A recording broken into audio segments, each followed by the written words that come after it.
So excited. Valentine, thanks so much for doing this. This is so awesome.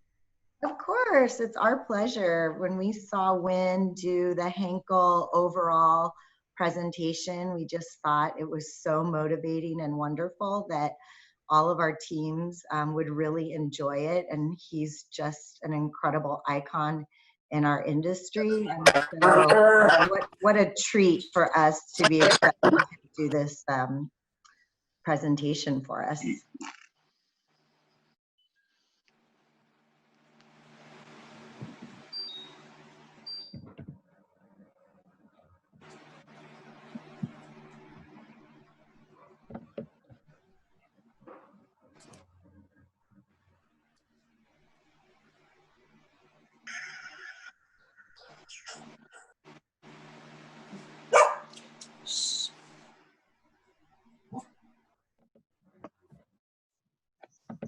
Okay, Brandon, I think you should mute everyone. And I'm just gonna welcome everyone and say good morning. This is Valerie, and I think my whole team is on here. We have a big Joico team on here. We have so many educators, and we know everyone's navigating through crazy times right now, but we thought since we are the Joy of Healthy Hair Company, we would bring you some extraordinary joy, inspiration, and motivation today. We're very excited and truly honored to have Winn Claybaugh with us. And I'm not going to spend a lot of time because I really want to give him his full 60 minutes to be with us and present to us.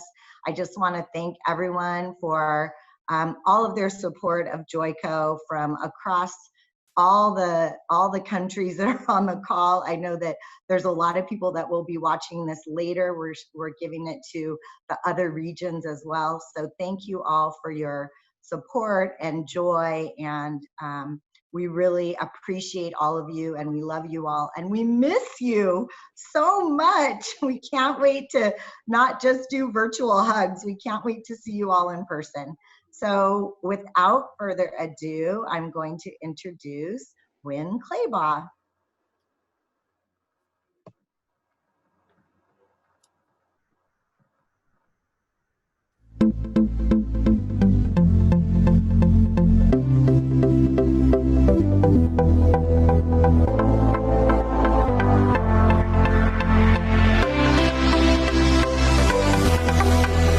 As a speaker, I've never taken it for granted that I have the opportunity to stand on stages all over the world and share my stories and my passion.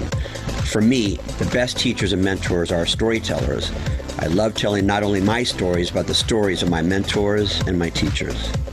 I think I'd be a better spokesperson for Paul Mitchell.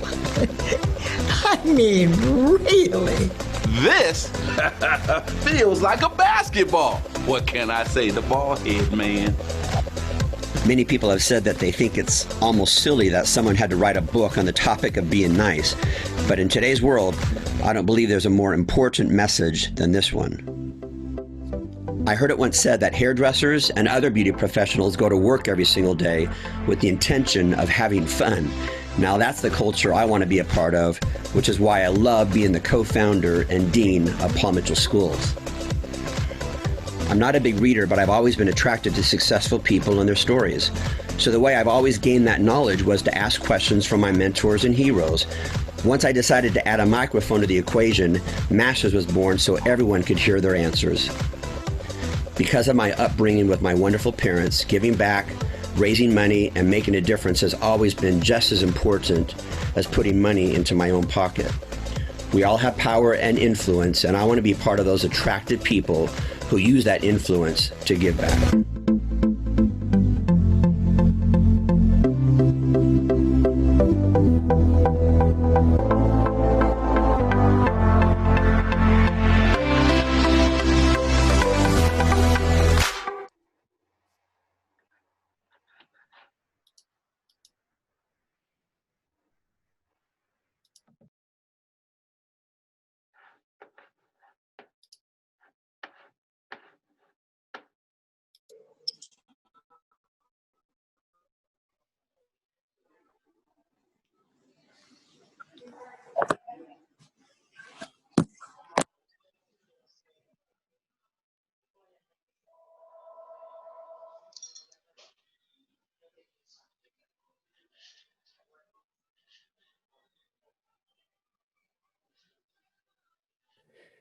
Hey, everybody, can you hear me? We can hear you. Oh, good. Can you see me too? Because, seeing me is pretty exciting too. Trust me. I'm going to tell everyone to pin his video. So there's a little feature that says pin video or speaker mode. So make sure you do that and you'll see Winn on the screen. Thanks, Winn. Oh, my pleasure. Hey, thank you, first of all, to Valerie and Richard, Guillermo, Brandon, everybody who had something to do with putting this together. This really is an honor for me, and I don't take this opportunity for granted. And by the way, don't let the Paul Mitchell name fool you. Just because that happens to be the umbrella that I stand under and I have been associated with for many, many years. Also the Dean of Paul Mitchell Schools. I never wanted to have a career that was exclusive of other companies, of other brands. I want to have a career that's very inclusive. And so I have always, for my entire 35 plus year career, I've always embraced other brands and educators and leaders from other companies. And, I love it that I get invited to speak at Aveda's big functions and Vidal Sassoon's functions, and now to be able to have this opportunity with Joico. Not that this is my first time, but just know how much I really, really appreciate this opportunity. I love the strength that we all have inclusively in the beauty industry to support each other. And that's exactly what this is all about today. And by the way, I don't know that I was really invited to be a part of this today. I think I sort of invited myself. And I always like to share that with people because, everybody's waiting for the phone to ring. You guys, the phone does not ring. You will never wait for the phone to ring for you to have the career that you want to have. When I interviewed David Wagner for my master's podcast, he told me that his salons were voted the best salons in the Twin Cities for the last 10 years in a row. And I said to him, David, that's incredible. I said, who voted? He said, I did. So, I really wanted to make this happen, meaning the opportunity to reach more and more people and to support other brands and other companies. And especially nowadays with everything that's going on on this planet globally, what's happening, first of all, with COVID, being quarantined, next with everything that's happening with the social unrest. And there's just so many things happening on this planet right now. And I just feel that whatever I can do to lend my voice, to lend my love, my support is exactly the role that I want to play. So again, thank you to all of you for this great opportunity. So a little bit about me, because it's all about me right now. Now, you guys, I'm not a hairdresser. I've never been a hairdresser, but I started my company over 35 years ago. How many of you weren't even born yet? Whatever. Now, I never went to college, not one day of college. I barely, and I mean barely, graduated from high school. Apparently, they want you to show up. I was busy, I told them. So now here I am 35 years later, not a hairdresser, never went to college, and yet I make a lot of money. I get to travel the world. I get to have a lot of fun every single day. I get to hang out with some famous people on occasion. Get this, in the last 8 years, I have been invited to speak at Yale University, UCLA, Brigham Young University, University of Nebraska. I never went to college, but major universities are always inviting me to come and speak. Oh, get this. I am the youngest recipient of the Hall of Leaders Award from the North American Hairdressing Association, and I'm not even a hairdresser. But are you ready for this? You guys, not once in my entire 35-year career has anybody ever asked to see my resume. You guys, nobody has any idea if I'm even qualified to be doing any of this, because nobody ever asked, nobody ever checked up on me. The only thing that people knew about me was, Winn is kind of excited. Let's just work with Winn because he's very excited. All they ever knew was I'm excited. Some people tell me that I make coffee nervous, but I like that about myself. And have you ever had people that try to take that away from you? Like, have you ever showed up really happy and it pissed people off? Like, why are you so happy? I just have a lot of energy. Let me tell you something. ADD has been very, very good to me. Yeah, put that on your resume. Yeah, see, I like to share this because I don't believe that your success in this industry, whatever role you play, as a hairdresser, as an educator, as a mentor, as a leader, I don't believe that your success in this industry is based on your resume. Because first of all, anybody can make a resume look good. It's not just about your resume. Your success in this industry, listen up, is based on your passion, based on your desire.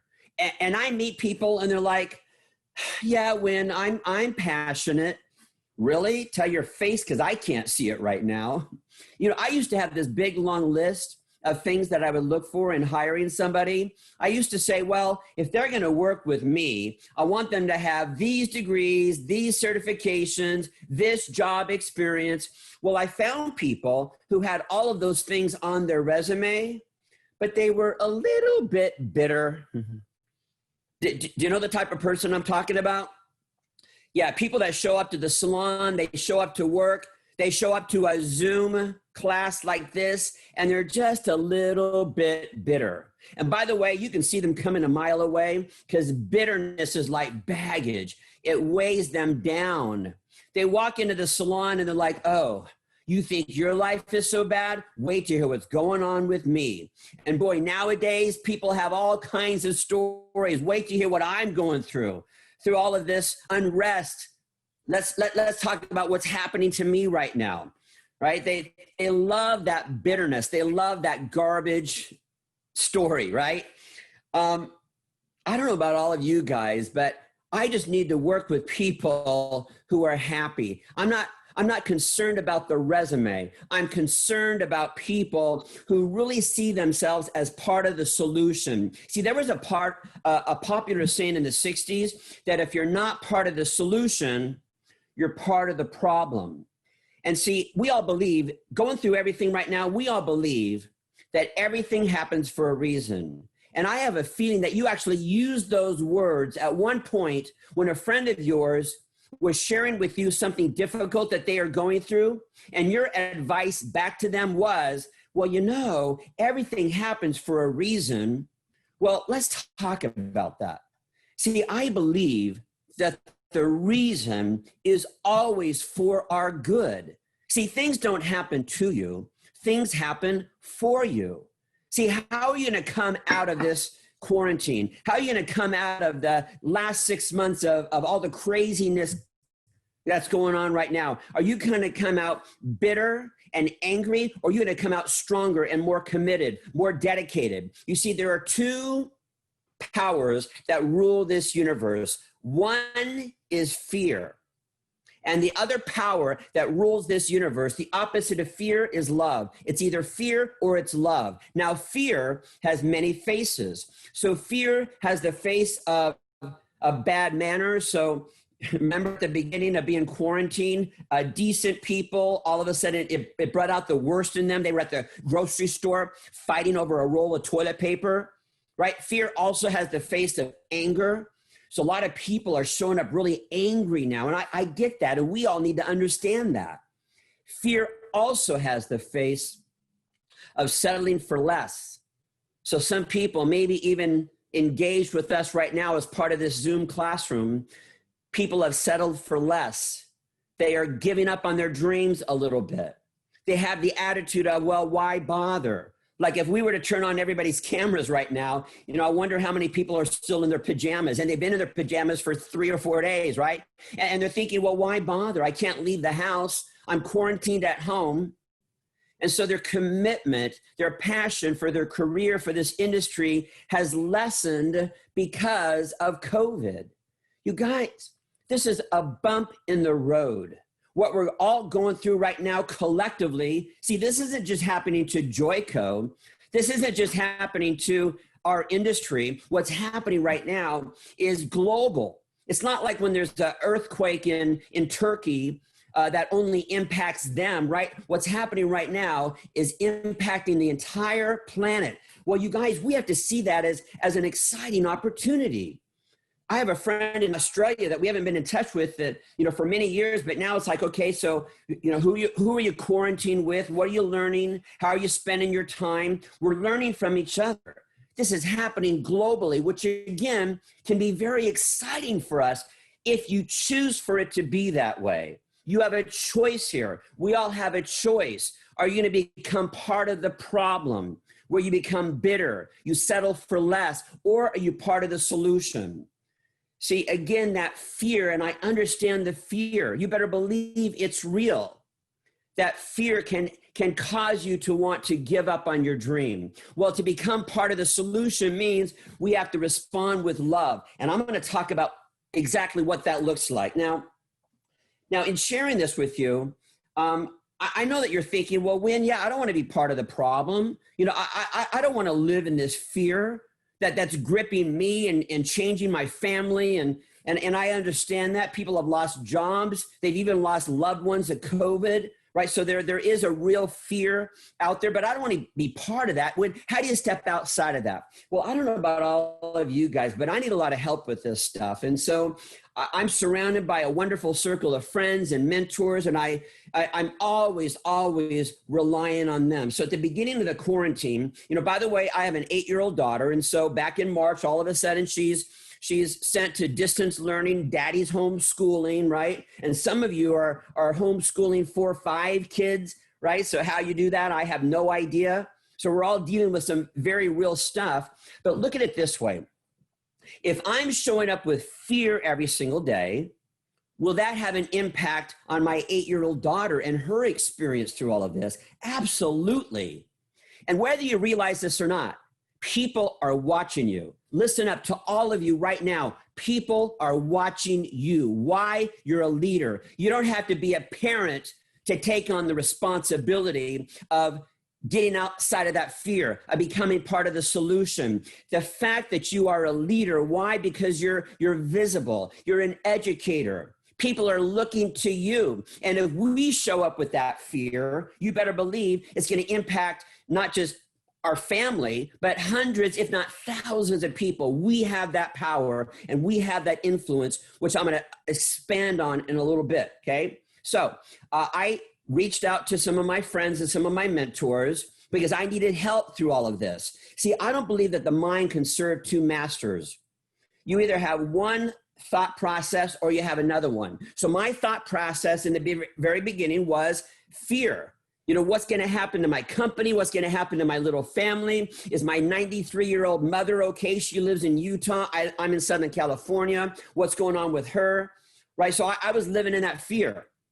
Well, to step outside of that, I had to replace that list of fear with a different list. And so I reached out to this really good friend of mine. Let me find this. Shalene Johnson. She has millions of followers and I love her. And so I go to her Instagram page and she posted this, which of course, you know, I then print it and I hang this up to keep myself on track. Remember, that list of fear is already there. I need to replace that list with a different list. I need to train my mind and train my thoughts to go into a different direction. And so this list actually helped me with that.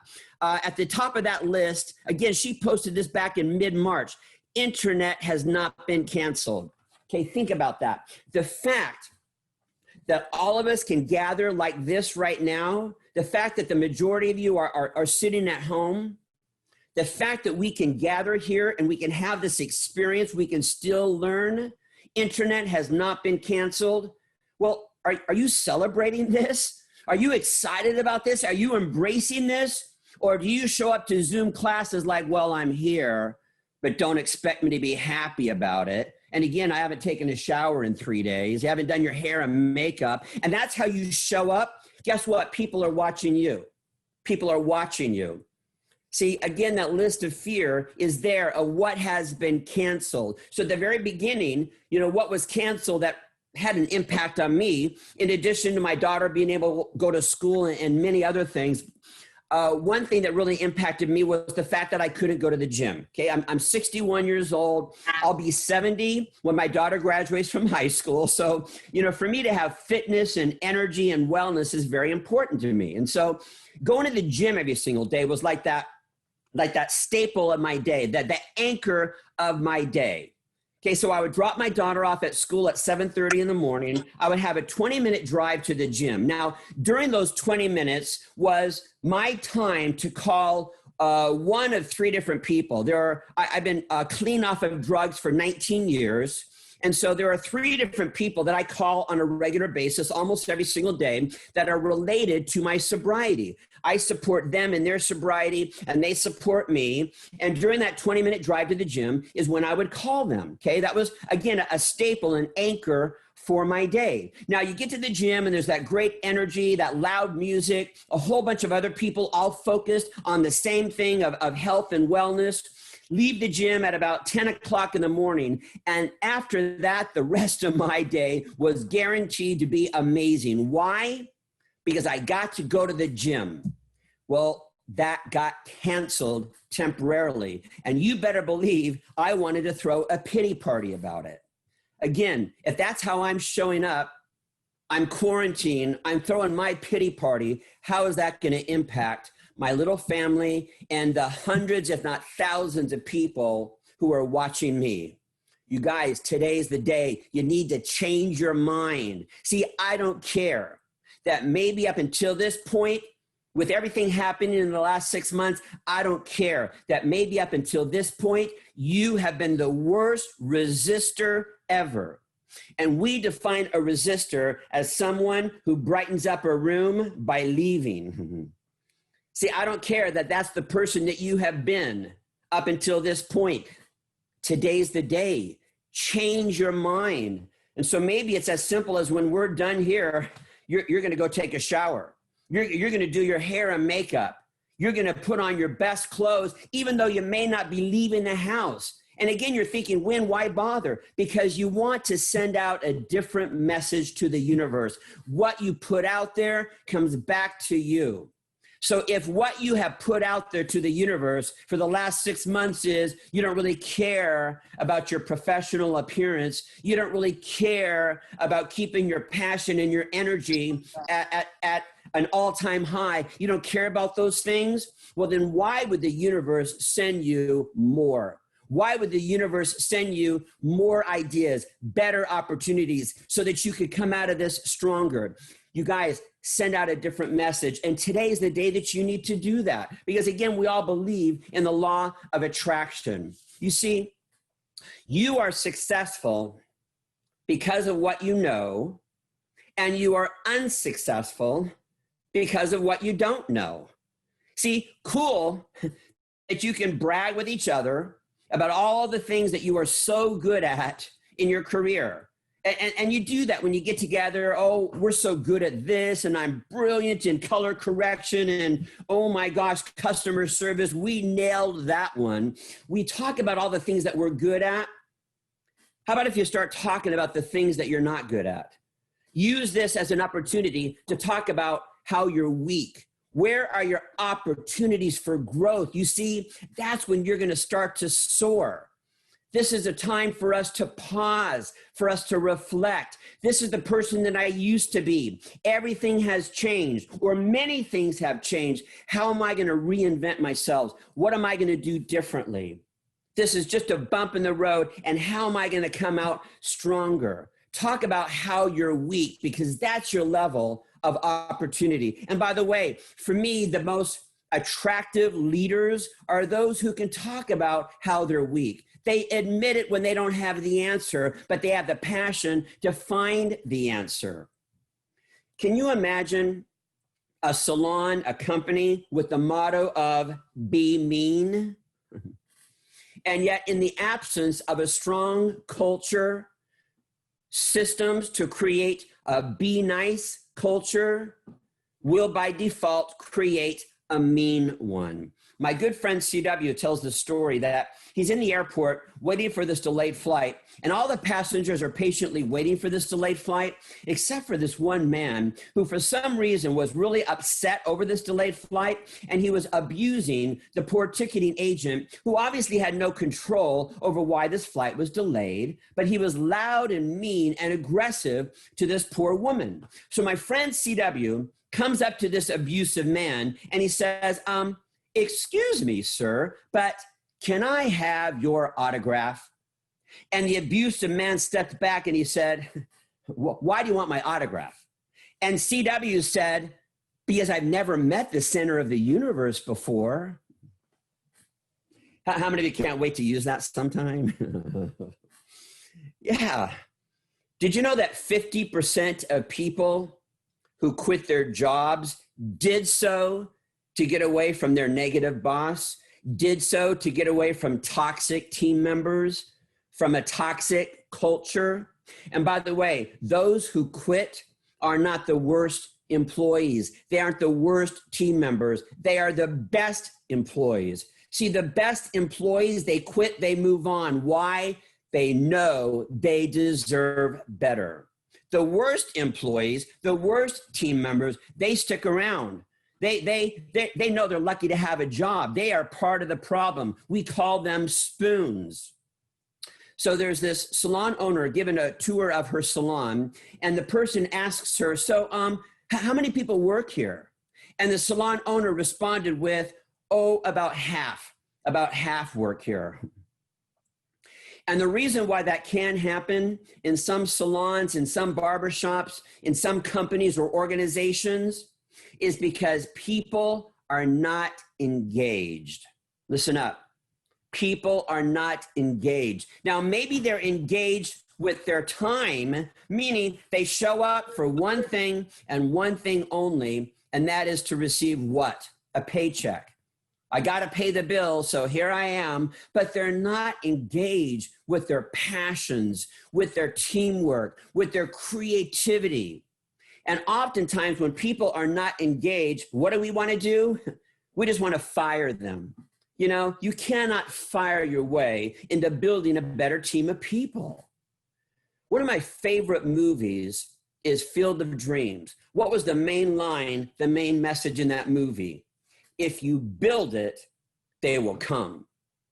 You see, if you want to build a successful salon, a successful education career, a successful brand, a successful product company, well, then you need to create a culture that would attract those types of people, a culture that would attract passionate, loyal team members, loyal customers.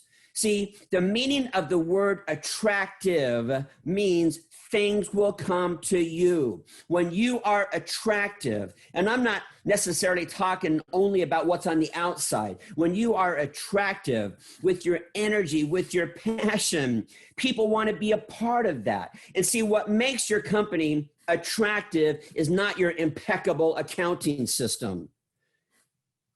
Are you attractive? See, the brand of Joico is you. Are you attractive as a leader, as an educator? When you are standing in front of a group of people or you're facilitating a class via Zoom, you are the brand of your company. Are you attractive as a leader? And for as much as we have reinvented how we do business nowadays, whether it's marketing or IT or customer service, or as much as we have reinvented a lot of the ways of how we do business nowadays, there are a lot of salons, a lot of companies who still live by what I call old school culture, old school leadership. Now, before I explain that, let me define what I mean by culture. See, culture happens when two people come together. When two people come together, you have a culture.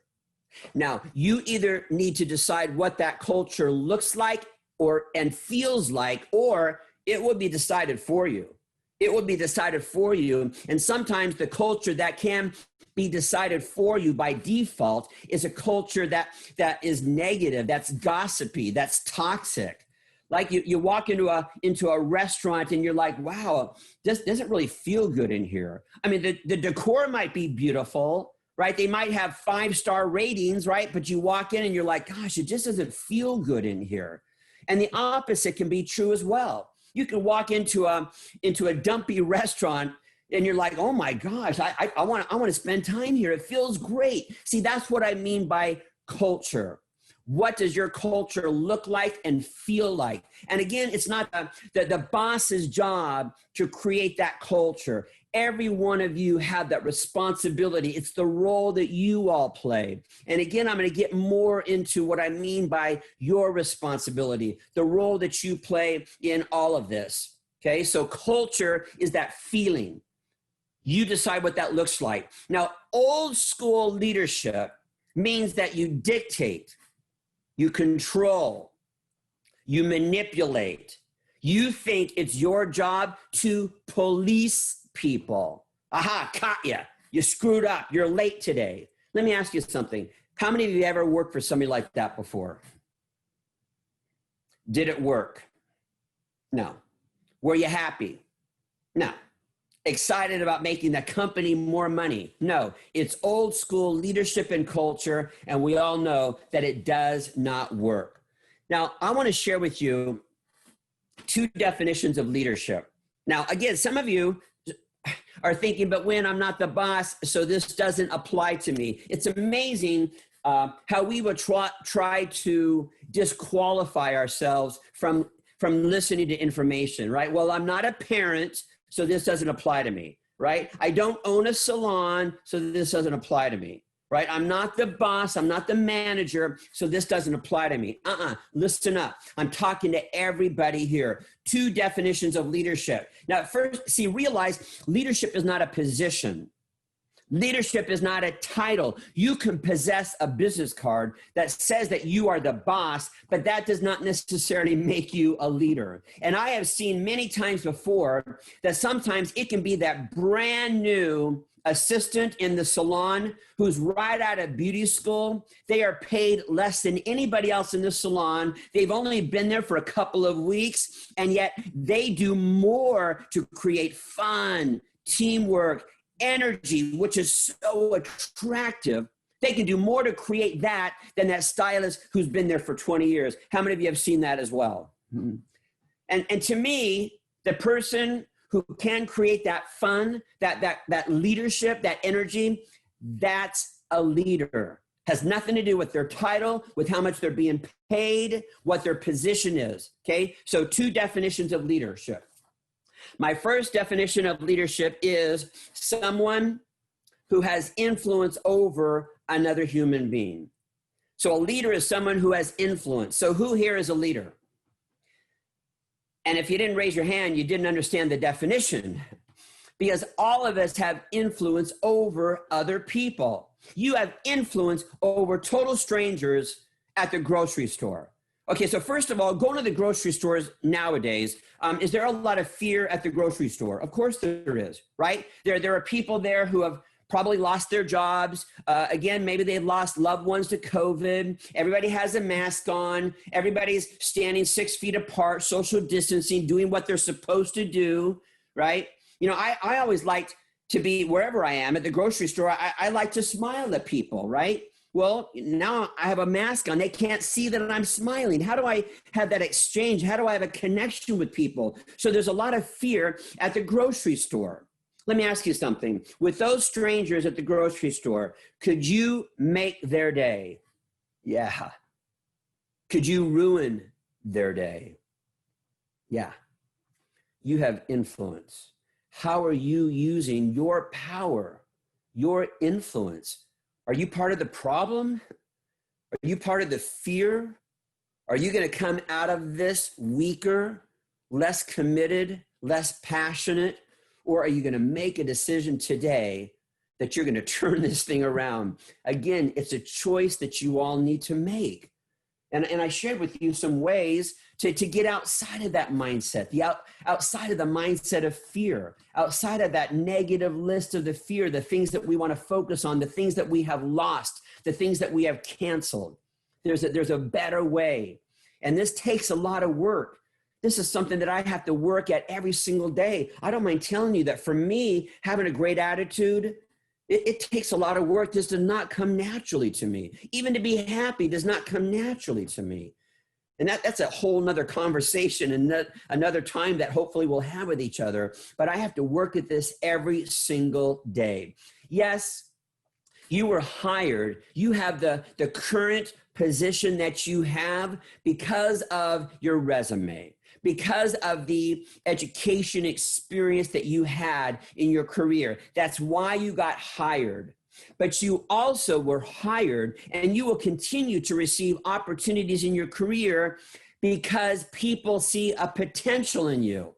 Well, it's not on her resume. She hasn't accomplished this yet, but I see potential, right? She's a brilliant colorist, but I see that she could train hundreds of other colorists. She could inspire the masses. She hasn't done it yet, but I see that potential.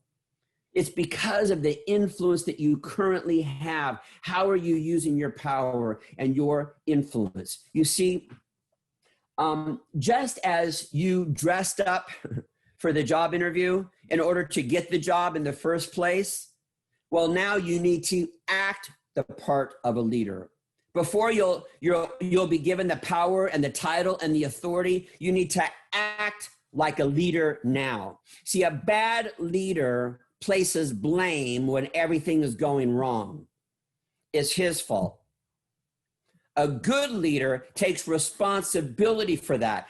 I am responsible. And because I'm responsible, I can choose a different response to the situation. It's not going how we want it to go, but I can do something about that. That's a good leader. A bad leader takes credit when everything is going great. A good leader gives accolades to everybody else, to the entire team. You celebrate publicly. Act like a leader, and then those opportunities will come your way. My second definition of leadership. A leader is someone who gets the job done along with the efforts of other people who gladly and confidently follow. Now, there are a couple of parts to that statement. I know some leaders who do get the job done along with the efforts of their people, but their people don't gladly and confidently follow them.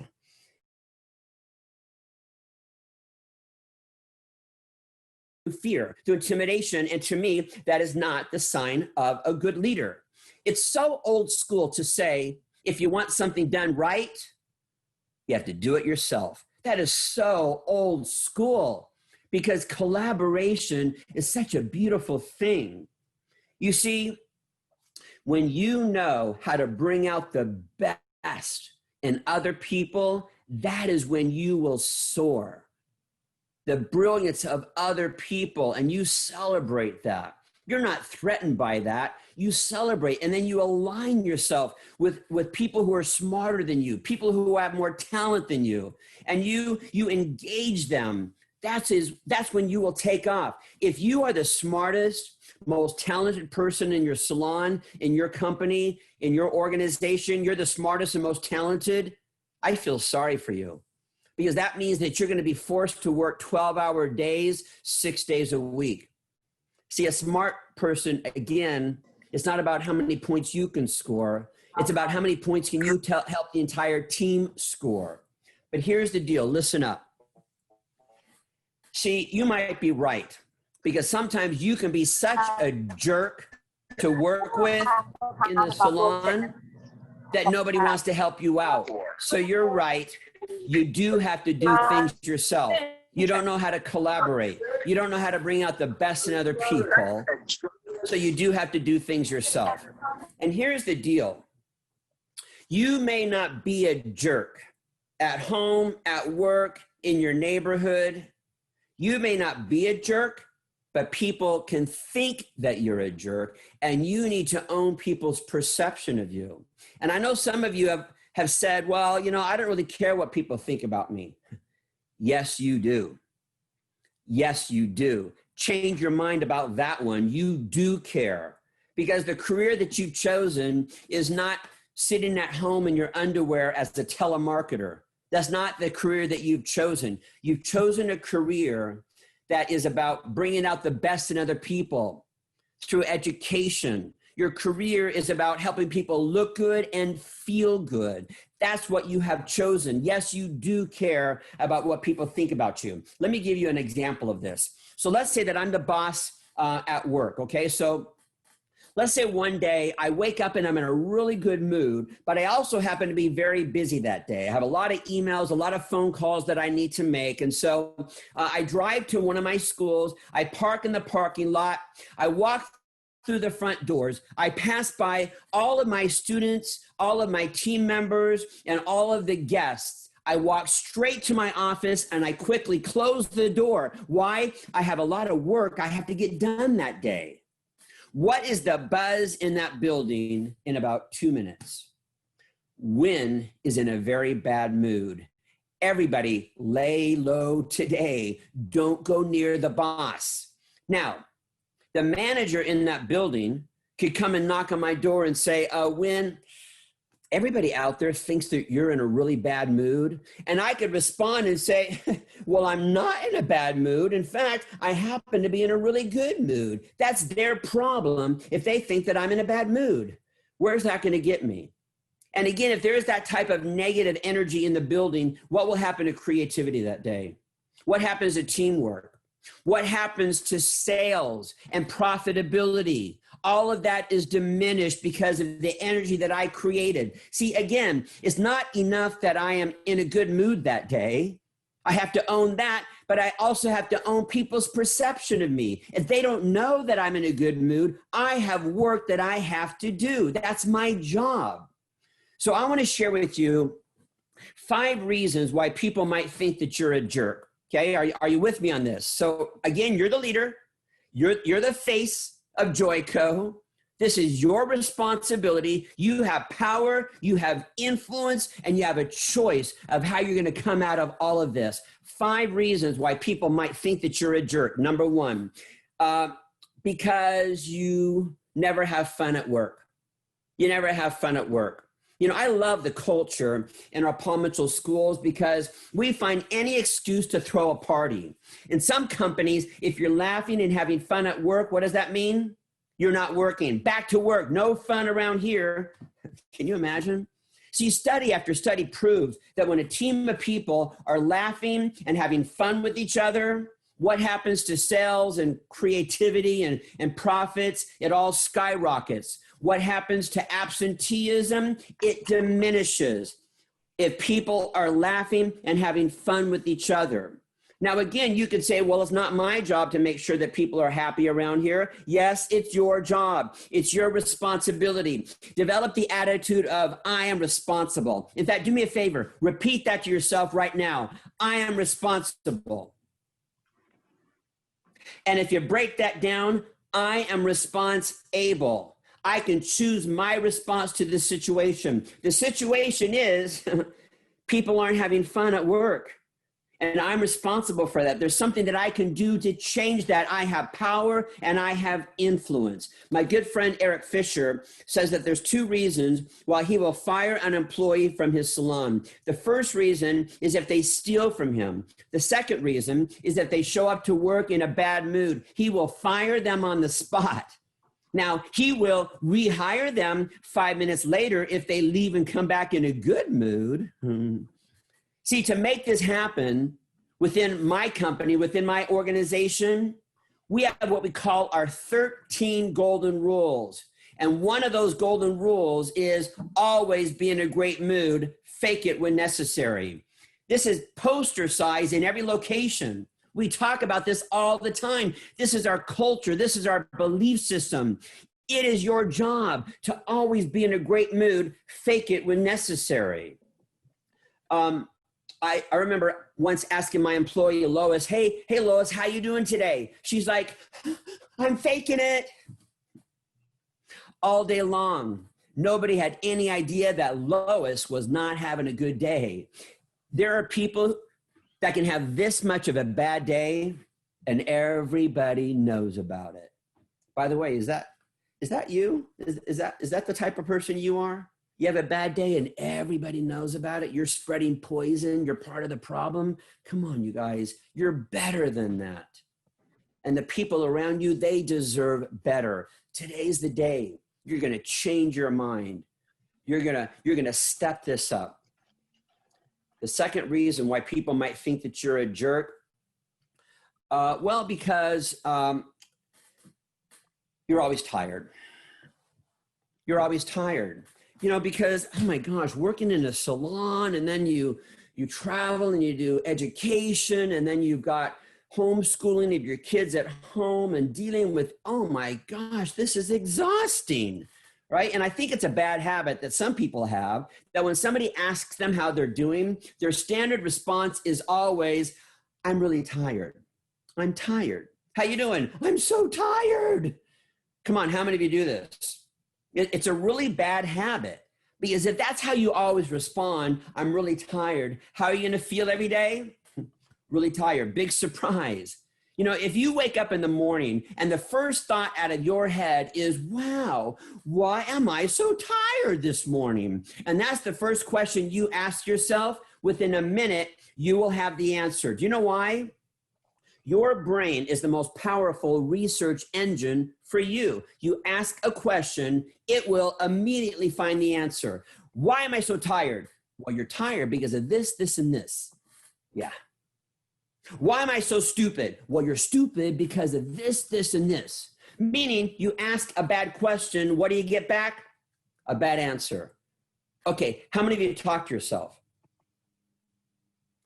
And those that didn't raise their hand are thinking, no, I never talk to myself. We all talk to ourselves. And I don't know about you guys, for me, it's not just one voice. Oh, there's a whole committee up here. Yeah, one is, hey, you're really awesome. No, you're not. What are you putting out there? The third reason why people might think that you're a jerk, well, because you're always on your phone. You're always on your phone. And I get it, you know, my phone's sitting right here. I'm sure that all of you have your phone right by your side. You could grab it right now, right? This is a device that we can't live without. I understand that, but would you all agree that maybe we need some better boundaries with this? Now, let me talk about this. And by the way, I would never try to tell you what those boundaries are. But again, the career that you've chosen is about a relationship. It's about a connection with each other. I have some famous friends in the beauty industry who have won Emmys doing hair and makeup in the entertainment industry. And so they're generous enough to give the opportunity to one of my students to come and assist on set or at a photo shoot. Right? And it usually goes well, but on a rare occasion, what is the number one complaint that I hear from my famous friend about that student? They were on their phone the whole time.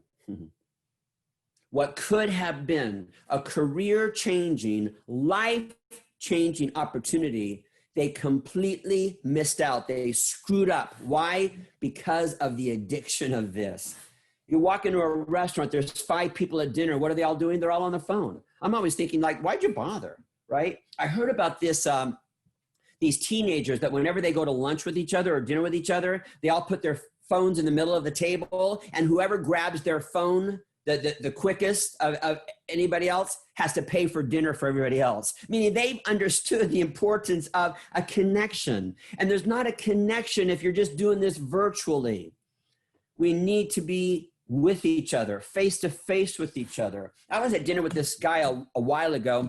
He was on his phone a lot. I'm like, what are you doing? He's like, well, I'm posting to let people know that I'm at dinner with you. Here I am. I'm right here. And by the way, I took a shower to have dinner with you tonight. I left my family. I drove 20 minutes to have an experience with you, but you're not available to have an experience with me.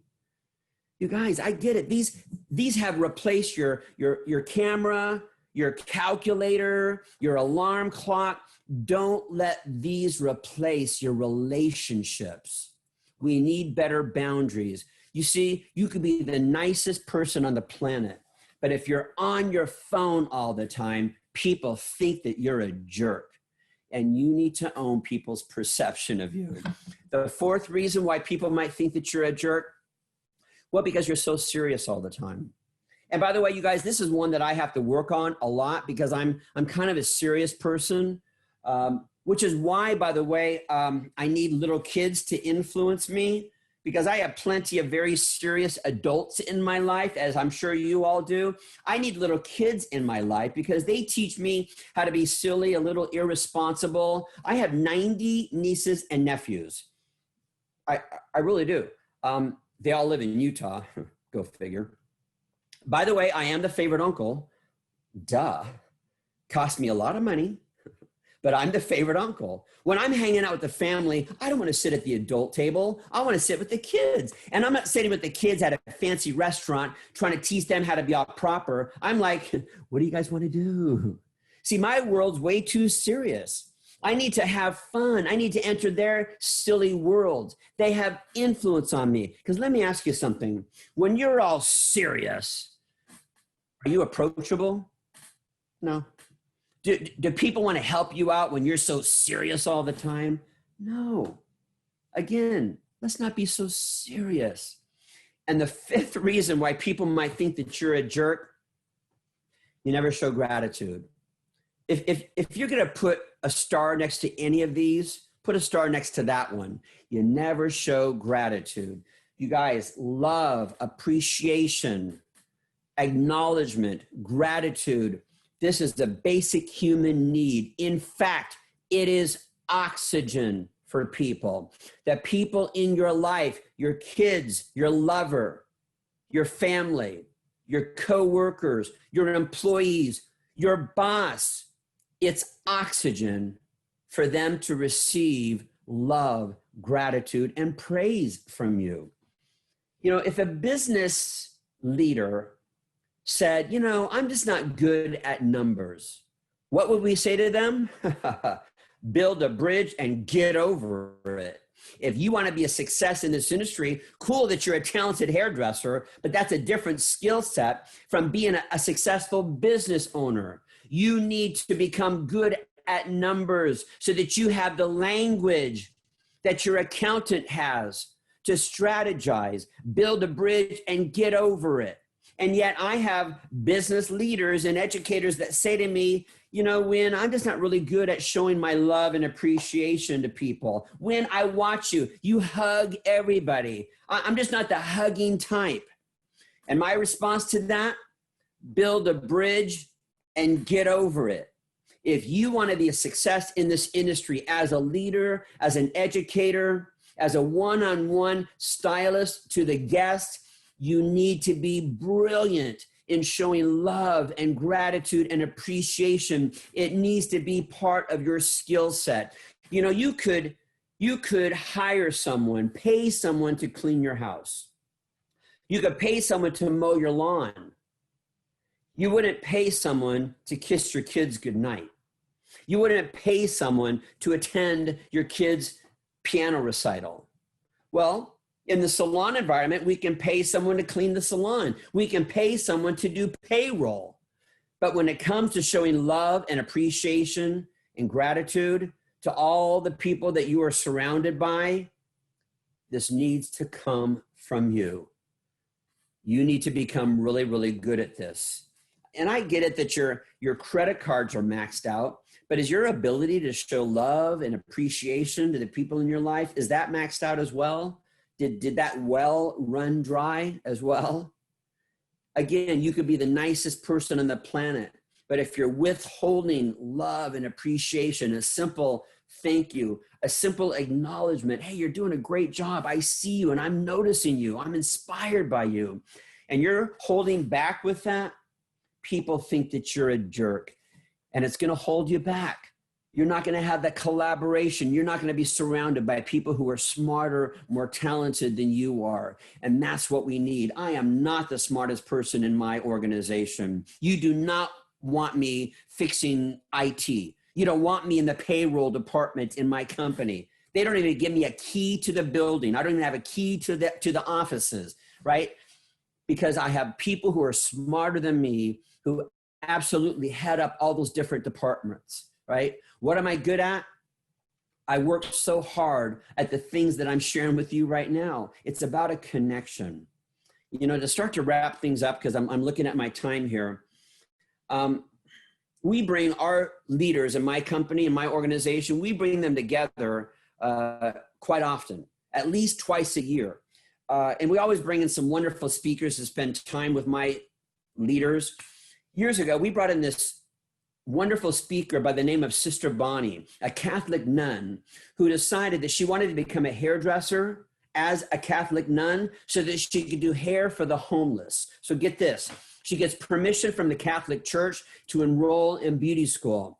She graduates and opens up her salon, which she named the Pearly Gates Salon. It was located in a tiny bathroom of a shower facility for the homeless in downtown Cincinnati. I flew out there and spent a couple of days with Sister Bonnie, and she showed me this little tiny bathroom where she cut hair for 7 years and did 10,000 homeless people. And she said, Winn, I'm the only Catholic nun that can say, I've been in the bathroom with 10,000 men and they all came out smiling. And then she said, my clients happen to be homeless, so of course they don't pay me anything for my services. Maybe your clients are paying you $10 or hundreds of dollars, but they're homeless on the inside. You know, hearing her story reminded me of an experiment that I read about that happened in the early 1900s in an orphanage. This is true, where they divided the infants into two different groups. The first group of infants, they fed them and clothed them, and that was it. The second group of infants, they fed them, clothed them, touched them, read to them, sang to them, cradled them. And they tried to reverse the process. And in some cases, it was too late that some of the infants in the first group actually turned their face to the wall and died of a disease called marasma. All marasma means is a lack of touch.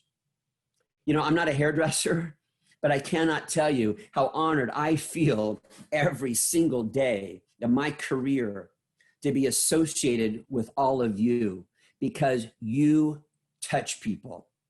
You touch people on so many different levels. Never underestimate the power of what it is that you all do. Thanks, everybody.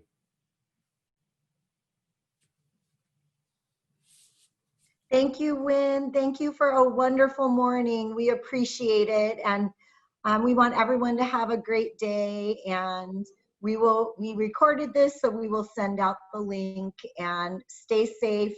Winn, you stay safe. Bless you. Thank you. Thank you to the whole team. Also, Winn, in case you're not looking at the chat, you're getting amazing. Thank you. This is awesome. So incredible. Changing me. Thank you. Fantastic. Amazing. I mean, it just goes on and on. We had almost 85 participants, and feeding my spirit. You got it. It's going on. So thank you so much. You guys. We appreciate you. Bye, everyone. I appreciate it. Thanks, Winn. everybody.